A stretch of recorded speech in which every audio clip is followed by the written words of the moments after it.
Salutations everyone, this is Razor giving you the rundown analysis of CEO on the Melee side of things, where Liquid's own Hungrybox took the title once again, another major under his 2016 belt, hopefully trying to carry that over to EVO, but of course there's What the Fox in the way.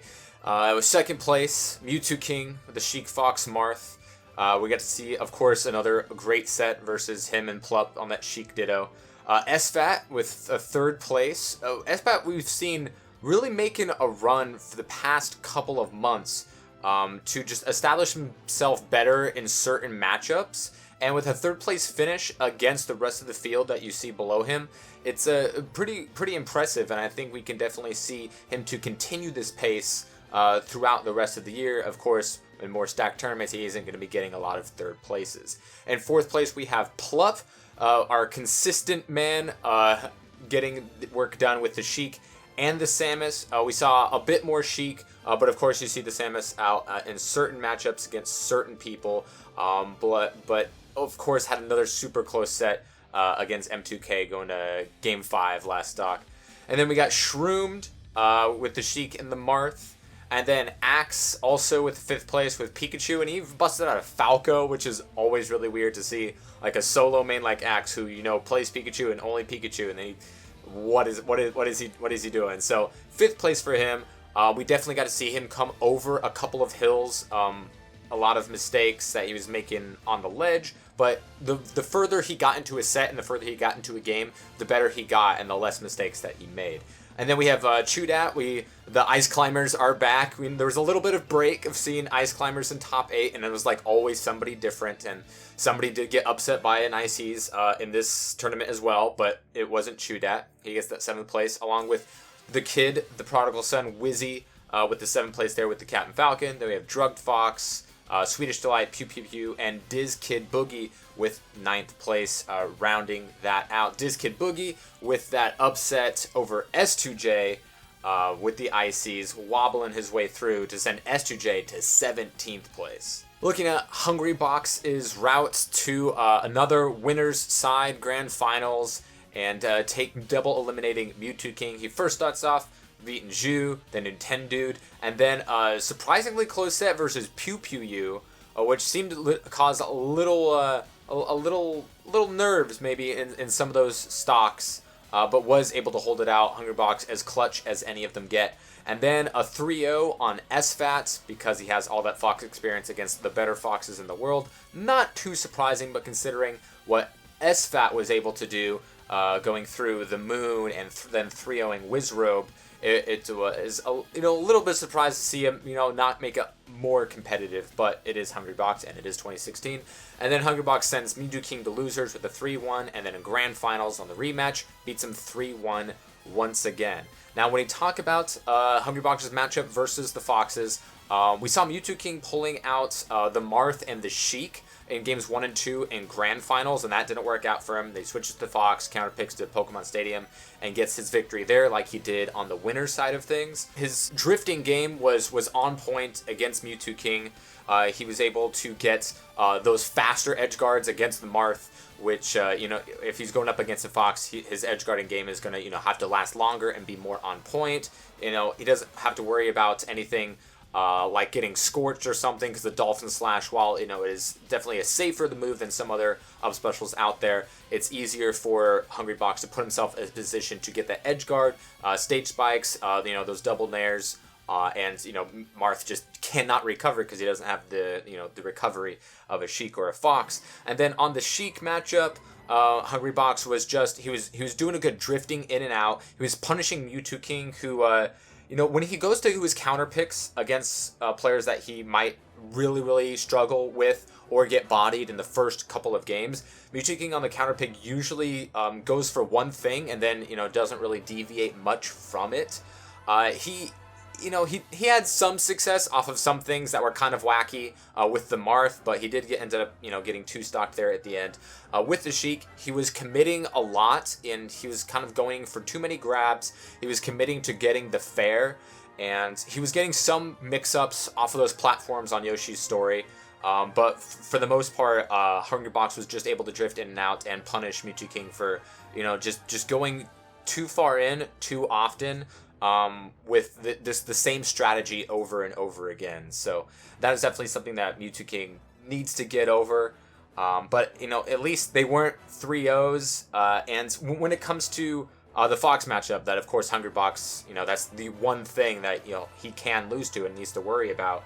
And especially going through what the Fox and going into Evo, we see Mango having not much success against him on Pokemon Stadium, while Mewtwo King definitely has better luck on Pokemon Stadium, but Mango will have a better luck on Yoshi's story. So I think these are kind of counterpicks that we definitely see in transition between these matchups to be drastically different than one another, and each Fox is different, but being Hungrybox is able to, just change the way that each different Fox will approach him, taking out Mewtwo King, who hasn't had a victory at him, at this point in the year through CEO and 3-0ing SVAT. Just goes to show that he definitely has a lot of steam going for him. And then we have Mewtwo King, who, took out Chudat, and then he got, that 2-0 on Nun, which was, a little bit of sweet revenge after what happened up in Canada, but, he was able to get some melee practice in there. It wasn't going from melee to Smash 4 with little time between, as we saw up there. And then he 3-0's Shroomed, which was, disappointment for Shroomed after he beat Hugs and Axed. But with, Dewan Energy McDaniels, we almost never can count out things that we might have counted him out in the past. But against Mewtwo King, there's just no success there, and he gets 3-0'd. And then against Plup, we get another epic Sheik Ditto. It was absolutely fantastic. And when it comes to the Sheik Ditto between Plup and Mewtwo King, it seems to be 60-40 in favor of Mewtwo King. With these, he either gets the close wins, close losses, or big wins. We don't see Plup on the other side of that matchup fairly often. We've seen the past 4 matchups between Mewtwo King and Plup. 3 of them have been very, very close. Game 5 last stock, or Game 3 last stock. Shit gets a little crazy. When it comes to that Ditto matchup, Mewtwo King is definitely able to combo heavier, but Plup is able to minimize that damage better than when Mewtwo King does get comboed. And Plup does have the needle game, I think, in his favor. I think ever since we saw him needing to practice that needle game against Hungrybox in his last matchup versus him, able to basically get a stock on him with just needles. We know he has the speed and the tech, and trying to go for the Nair so that Mewtwo King can't OMS attack, but Mewtwo King being Mewtwo King, he can still do it off of that Nair, which is going to be much lower to the ground, and get the right angle to get that OMS attack. So Mewtwo King just, he was the innovator of Sheik, and is able to get the edge in this Ditto matchup more often than not. Mostly because he is more clutch than Plup. When it comes to final stock, or when he's off stage and they're trading their edge guarding games on, say when they're at 1 stock apiece, Mewtwo King is just better at that. He's better at mixing up his recovery and catching the platforms on the Vanish when he needs to, and trading with the down smash on the edge guard just a bit better than Plup. And his edge guards are definitely more crisp, and we also got to see that in his other games with Sheik and with Marth. He's still Marth. SFAT said before that on FD he thinks Fox beats Marth, but then Mewtwo King just went destruction mode on him and just showed him, no. Marth still has this matchup, or at least the Mewtwo King Marth, which is the best Marth that is out there, and just pounded on him just a little bit. With the Marth, we would definitely get to see him extend more combos, especially off of down throw with the down tilt, and just setting up possible edge guards and catching jumps a lot more early on. So definitely his Marth and his Sheik are very, very sharp, but I would definitely say his Marth more so just because of the consistency in the matchups that we see him use Marth. Another close set that we saw was Plup versus Axe, and Plup eliminated him 3-2 on that one with Axe. It was good to see him get some of the combos and edge guards that we have been used to seeing him get, that he hasn't been getting in the last couple of tourneys.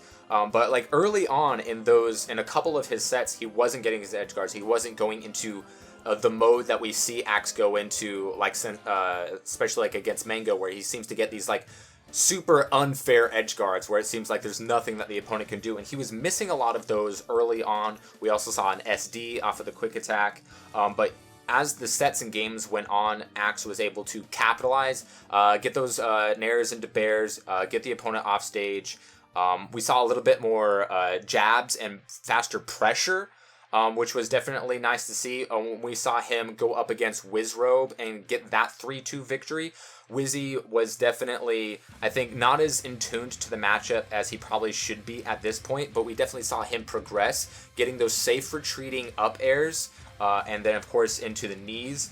But Axe was able to make adjustments and get those safer aerials to set up for those easier edge guards against the Captain Falcon, because, you know, he's just much faster. It can get to that ledge to get those potential edge guards up against Wizzy. But Wizzy definitely showed that he still has that potential. It is not hidden. Everybody sees it. Shrooms getting that close game against Chudat 3-2 was, you know, probably closer than maybe some people thought it should have been. But hey, Ices, you got to watch out for him. Also got to watch out for the Captain Falcons. And when it comes to that Sheik Ditto, Plup shows that he still can do it. We know that he can beat M2K.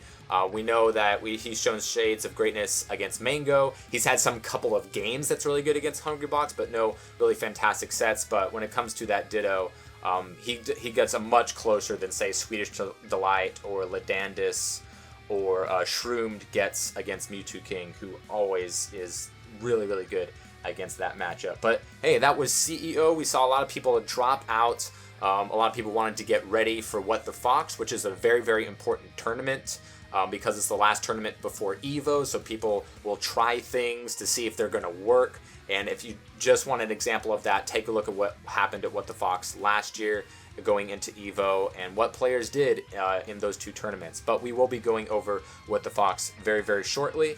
CEO, your champion, an American for the first time, Liquid's Hungrybox.